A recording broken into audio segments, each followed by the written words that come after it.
पानपुर कश्मीर में 2000 district Sqay martial art championship हफ्ते के रोज इस्लामिया मॉडल स्कूल पानपुर में इख्तिताम पजीर हुई, जिसमें मुख्तलिफ इलाकों से आए हुए खिलाड़ियों की एक अच्छी तादाद ने शिरकत की। ये चैंपियनशिप पुलवामा स्काई एसोसिएशन की जानिब से मुनाकिद हुई, जिस दौरान SDP पानपुर इम्तियाज अहमद मेहमान खुसूसी के बतौर मौजूद रहे। इसके अलावा चैंपियनशिप में डिस्ट्रिक्ट पुलवामा एसोसिएशन के सदर बशीर अहमद, SHO बानपुर आदिलाबाद और बाकी मेंबरान भी मौजूद रहे, जिन्होंने खिलाड़ियों में इनामात तकसीम किए। एक अहदेदार के मुताबिक इस चैंपियनशिप में बेहतरीन खेल का मुजाहरा करने वाले खिलाड़ियों को UT चैंपियनशिप के लिए मुंतखब किया जाएगा।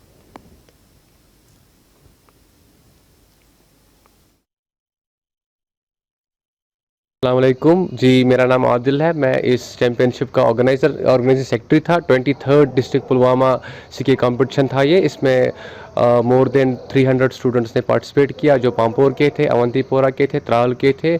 2 दिन ये सेशन रहा, बहुत बेहतरीन सेशन रहा। और इसमें एक ख़ास बात ये थी कि हम कोशिश कर रहे हैं कि जो हमारे यंग जनरेशन है उनको हम पॉजिटिव वे में प्रमोट करें। जो आप देख रहे हैं मनशिया ड्रग्स वगैरह है, उससे उनको दूर रखें और स्पोर्ट्स प्रमोट कर रहे हैं हम। इसमें